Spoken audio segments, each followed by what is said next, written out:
வணக்கம். முனைவர் ராம் கணேஷ். இன்னைக்கு நாம பேரறிஞர் அண்ணா 2ஆம் உலக தமிழ் மாநாட்டில் ஆற்றிய உரையை பற்றி தான் இந்த பதிவில் பார்க்க போகிறோம். ரொம்பவுமே சுருக்கமாக பார்க்க போகிறோம். 1968ஆம் வருஷம் சென்னையில் மிகப்பெரிய அளவில் உலக தமிழ் மாநாடு நடைபெற்றது. அந்த நேரத்தில் அறிஞர் அண்ணா முதலமைச்சராக இருந்தார். அப்போது அவர் என்ன பண்ணுறாருன்னா, அந்த உலகத்தமிழ் மாநாட்டுக்கு ஒரு தலைமை உரை பண்ணுறாரு. அந்த தலைமை உரையை தான் நம்ம ரொம்பவுமே சுருக்கமாக பார்க்க போகிறோம்.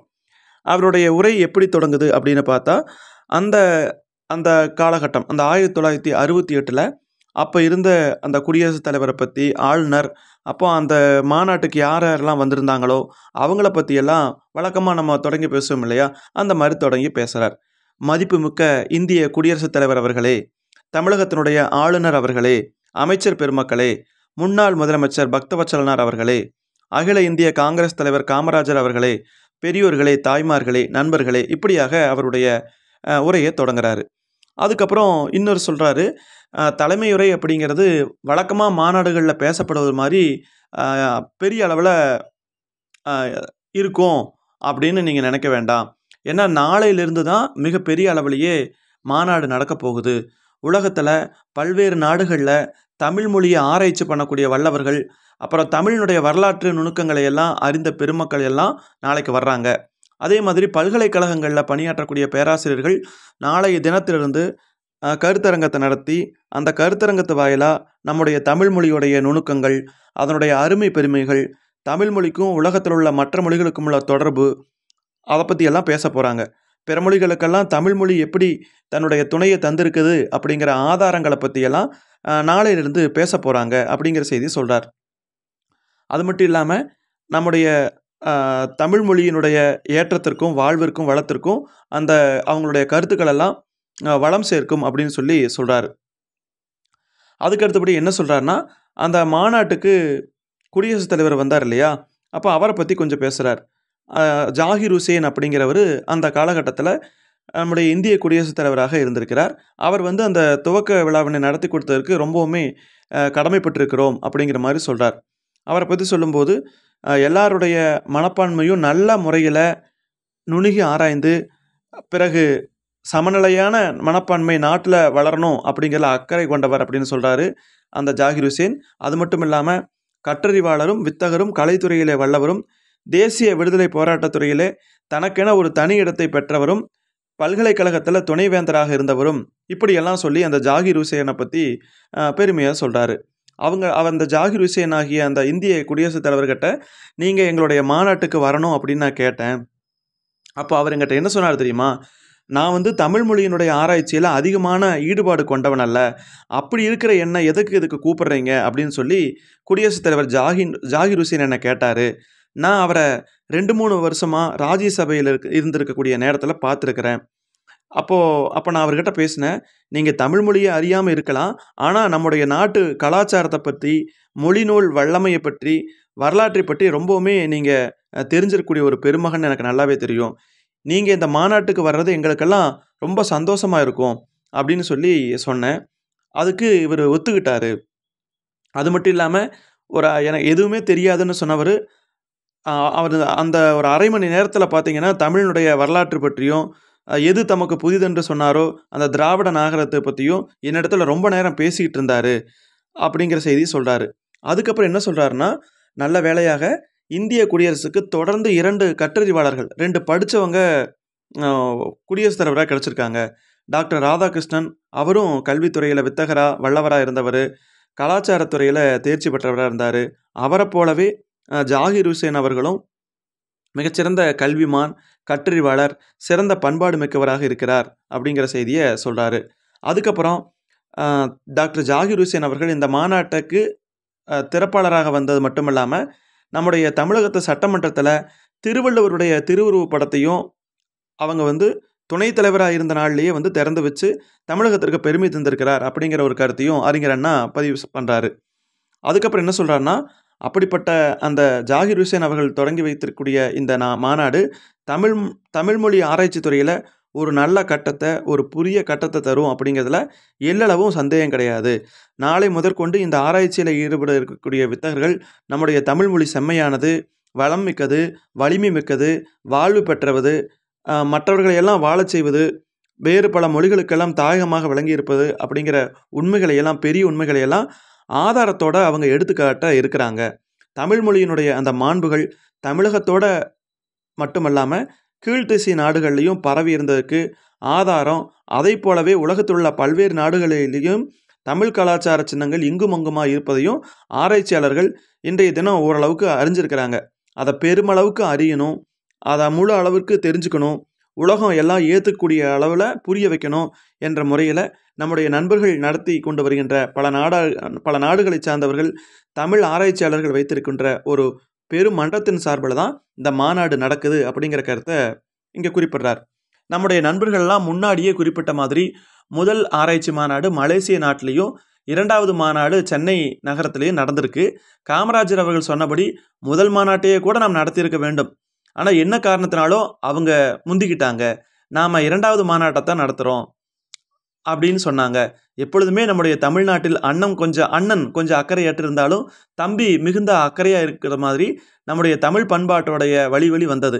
ஆகையினால முதல் மாநாட்டை இங்கு நடத்தியிருக்க வேண்டியவர்கள் நடத்துவதற்கு சில வேலைகள், சில தடைகள் ஏற்பட்டாலும் இப்போது இங்கு 2வது மாநாடு நடைபெறுது. அது தொடர்ச்சியை தவிர புதிதல்ல. நம்முடைய தமிழகத்திலிருந்து மலேசியாவில் நடைபெற்ற மாநாட்டுக்கு முன்னாள் முதலமைச்சர் அவர்களும், அந்நாள் எதிர்க்கட்சி தலைவராக இருந்த நாவலர் நெடுஞ்செழியன் அவர்களும், கற்றறிவாளர் பலரும் அந்த மாநாட்டில் கலந்துருக்கிறாங்க. 20 நாடுகளுக்கு மேலாக பிரதிநிதிகளை அங்கே அனுப்பி கொடுத்துருக்குறாங்க. இன்றைக்கி இங்கே நடக்கிற இந்த மாநாட்டுக்கு 30 நாடுகளுக்கும் மேலே, பக்கத்தில் உள்ள மலேசியா, சிங்கப்பூர் மட்டும் இல்லாமல் அதை தொட்டு கொண்டிருக்கக்கூடிய தாய்லாந்து, இந்தோனேசியா மட்டும் இல்லாமல் நெடுந்தொலைவில் உள்ள ரஷ்ய நாட்டிலிருந்து, செக்கோஸ்லோவியா நாட்டிலிருந்து, போலந்திலிருந்து, ஆஸ்திரேலியாவிலிருந்து, ஹங்கேரியாவிலிருந்து, இங்கிலாந்து, அமெரிக்கா, தைவான், இப்படி பல்வேறு நாடுகளில் இருந்தும் ஆராய்ச்சியாளர்கள் இங்கே வந்து கூடியிருக்கிறாங்க. இதில் என்ன சொல்கிறாருன்னா, முதல் உலகத்தமிழ் மாநாடு மலேசியாவிலையும், 2வது மாநாடு சென்னையிலே நடந்துச்சு. அது ஒரு அண்ணன் தம்பி மாதிரி தான் அப்படிங்கிற மாதிரி சொல்கிறார். இத்தனை நாடுகளுக்கும் அறிமுகமாக இருக்கக்கூடிய நம்முடைய தமிழ்மொழி இந்தியாவுக்குள்ளே இன்னும் பல பகுதிகளில் அது இடம் பெற முடியாமல் இருக்குது. ரொம்பவுமே வருத்தமாக இருக்குது. தமிழ் மொழியுடைய நுண்ணறிவினை அந்த எந்த அளவுக்கு சிறப்புங்கிறத ரஷ்யாவில் இருக்கக்கூடிய பேரறிஞர்கள் எல்லாருமே பாராட்டுறாங்க. தமிழ் மொழியினுடைய அருமை பெருமையினை செக்கோஸ்லோவியா நாட்டு மக்கள் உணர்ந்துக்கிட்டாங்க. இங்கிலாந்து நாட்டு பல்கலைக்கழகங்கள், அமெரிக்க நாட்டு பல்கலைக்கழகங்கள், இங்கெல்லாம் தமிழ்மொழி வந்து ஆராயப்பட்டு வருகின்றது. அப்படிப்பட்ட தமிழ்மொழிக்கும் நாம் சொந்தக்காரங்க அப்படின்னு நினச்சி நம்ம பெருமைப்படணும். ஆனால் அப்படி நம்ம சொந்தக்காரங்க அப்படிங்கிற நினச்சி பார்க்கக்கூடிய நேரத்தில் நாம் எங்கோ அழைத்து செல்லப்படுகிறோம். ஆனால் இன்றைக்குள்ள நிலைமையை நம்ம எண்ணி பார்க்குறப்ப தான் இருக்கிற இடத்துக்கு வந்து சேர்கிறோம். இருக்கிற இடத்துலேருந்து எங்கோ மனக்கண்ணால் பார்க்குறோமோ அப்படிப்பட்ட ஒரு இடத்துக்கு நாம் செல்லணும். அப்படி செல்கின்ற காலமும் அப்படி செல்கின்ற கட்டமும் எப்பொழுது தோன்றும் அப்படின்னா, தமிழர்கள் வந்து தம்முடைய தமிழ் பண்பாட்டை உணர்ந்து, தமிழ் வரலாற்றை அறிந்து, தமிழாற்றலை உணர்ந்து ஒன்றுபட்டு பணியாற்றக்கூடிய காலகட்டத்தில் தான் நாம் நிச்சயமாக அப்படிப்பட்ட ஒரு இடத்துக்கு சென்று சேருவோம் அப்படின்னு சொல்கிறாரு அறிஞர் அண்ணா. அதுக்கப்புறம் என்ன சொல்கிறாருன்னா, 2000 3000 ஆண்டுகளுக்கு முன்னாலே உலகத்தில் பல நாடுகளில் மொழி ஆற்றல், மொழி அறிவு, மொழி இலக்கணமும் வகுக்கப்படாத காலத்திலேயே நம்மகிட்ட நற்றிணை, குறுந்தொகை, பதிற்றுப்பத்து, பரிபாடல், ஐங்குறுநூறு, கற்றிருந்தவர் ஏற்றக்கூடிய கலித்தொகை, அகம்புறம், இப்படிப்பட்ட 8 தொகையெல்லாம் நம்ம வச்சுருந்தோம். பாட்டு மொழி நம்முடைய மொழி அப்படிங்கிறத நிரூபிக்கக்கூடிய வகையில் 10 பாட்டை நாம் வச்சுருந்தோம். உலகத்து பெருமக்கள் எல்லாரும் போற்றி வரவேற்கக்கூடிய திருக்குறளுக்கு சொந்தக்காரர் அப்படின்னு நம்ம மாறுதட்டி கொள்கிறோம். எப்பொருள் யார் யாவை கேட்பனும் அப்பொருள் மெய்ப்பொருள் காண்பதறிவு என்ற தத்துவத்தை உலகத்துக்கு தந்த திருக்குறளுக்கு சொந்தக்காரங்க நாம். இப்போ இது மாதிரியான செய்திகளை எல்லாம் சொல்கிறாரு. அது மட்டும் இல்லாமல் இந்த மாநாடு ஆய்வாளர்கள் கருத்தரங்கை நடத்தி கொண்டிருக்கக்கூடிய நேரத்தில் தமிழகத்தினுடைய பல்வேறு பக்கங்களிலிருந்து இங்கே கூடியிருக்கக்கூடிய பல்லாயிரக்கணக்கான மக்களுக்குன்னே தீவு திடலில் இதை போன்ற ஒரு மாநாட்டை கூடி தமிழ் பேரறிஞர்கள் விரிவுரைகளை தரணும், தமிழ் கவிஞர்கள் கவியரங்கத்தை நடத்தணும், தமிழ் கலைஞர்கள் நாடக அரங்கத்தை நடத்தணும், தமிழ் இசைவாணர்கள் இசை விருந்து அளிக்கணும் ஆகிய ஏற்பாடுகள் எல்லாம் செம்மையான முறையில் நடைபெற்று இருக்கிறது அப்படிங்கிற கருத்தை சொல்கிறார். தொடர்ந்து 10 நாட்களுக்கு இப்படிப்பட்ட தமிழ் விருந்து தமிழகத்திற்கு கிடைக்கப் போகுது.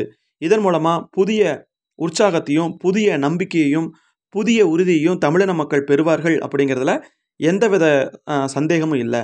இந்த மாநாடு சிறப்போடு அமைகிறதுக்கு இன்றைக்கி காலையிலேருந்தே பார்த்திங்கன்னா அந்த பவனி, அந்த ஊர்வலம் நடந்தது.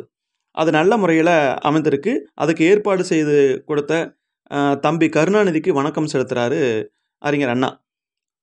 அது மட்டும் இல்லாமல் நூற்றுக்கணக்கான ஆர்வமுள்ள தோழர்கள், தமிழ் பற்று கொண்ட பெரியோர்கள் இந்த மாநாட்டு காரியங்களில் ரொம்பவுமே மும்முரமாக ஈடுபட்டிருக்கிறாங்க. இந்த தமிழ் ஆராய்ச்சி கழகத்துடைய தலைவராக இருந்து அதே சமயம் செயலாற்றி கொண்டிருக்கக்கூடிய நம்முடைய உழவ நண்பர் சுப்பையா அவர்களுக்கு நன்றி தெரிவிக்கிறாரு. அதுக்கப்புறம் நண்பர் தியாகராசனார் அவர்களுக்கு நன்றி தெரிவிக்கிறாரு. அதுக்கப்புறம் நம்முடைய நாவலர் நெடுஞ்செழியன் அவர்களும், அப்புறம் பொதுப்பணித்துறை அமைச்சர் அவர்களும், உள்ளாட்சித்துறை அமைச்சர் அவர்களும், இப்படி எல்லாருமே ஈடுபாடு கொண்டிருக்கிறாங்க அப்படிங்கிற கருத்தையும் பதிவு பண்ணுறாரு. என் ஒருவனுக்கு தான் இந்த மாநாட்டில் ரொம்பவுமே குறைவான வேலை, எப்பொழுதுமே தலைவராக இருந்தால் அப்படித்தான் அப்படிங்கிறத சுட்டி காட்டக்கூடிய முறையில் தான் இந்த மாநாட்டிற்கு நான் தலைமை வகிக்கணும் அப்படின்னு அழைச்சாங்க அப்படிங்கிற ஒரு கருத்தை சொல்கிறாரு. இந்த நல்ல முறையில் அமைக்கப்பட்டிருக்கக்கூடிய இந்த மாநாட்டுக்கு கண்காட்சியினை நல்ல முறையில் ஏற்பாடு பண்ணி கொடுத்த சா கணேசன் அவர்களுக்கும் நன்றியை தெரிவிக்கிறாரு. அது மட்டும் இல்லாமல் தமிழ் வரலாற்று சின்னங்களையும் பண்பாட்டு சின்னங்களையும் அங்கே காண்பதற்கான ஒரு வாய்ப்புகள் இந்த கண்காட்சியின் மூலமாக நமக்கு காண்பிக்கப்பட இருக்கிறது அப்படிங்கிற செய்தியை சொல்கிறாரு. அதே மாதிரி என்னுடைய தலைமையுரை அப்படிங்கிறது உங்களுக்கு வணக்கம் செலுத்துவதும் வந்திருப்பவருக்கு வரவேற்பு அளிக்கக்கூடிய வகையில் தான் இருக்குது. தமிழ் மொழியை வாழ்த்துவது என்னுடைய தலைமையுரை என்பதை நான் துவக்கத்திலேயே குறிப்பிட்டேன். நாம் அடைஞ்சிருக்கக்கூடிய அந்த மகிழ்ச்சி நம்முடைய தமிழ் மொழிக்கான ஒரு வணக்கத்தை தெரிவிக்கக்கூடிய வகையில் இருக்குது அப்படிங்கிற செய்தியை சொல்கிறாரு. அதே மாதிரி மாநாட்டு மலரை வெளியிட்டவர் அந்த கவர்னர் சர்தார் உஜ்ஜல் சிங் அவர்களுக்கும் ஒரு நன்றி தெரிவிக்கிறாரு. அவரை பற்றிய சில செய்திகளையும் குறிப்பிடுறாரு. அப்போ தமிழகமே இன்றைக்கி விழா கோலத்தில் இருக்குது. தமிழகத்தை நோக்கி தமிழ் ஆராய்ச்சியாளர்கள் 8 திசையிலேருந்து வந்திருக்கிறாங்க. இதை நான் ஓரிரு வரிகளில் சொல்கிறத பொருத்தம் அப்படிங்கிற மாதிரியான கருத்துக்களை எல்லாம் இப்படியாக அவர் சொல்லிக்கிட்டே போகிறார்.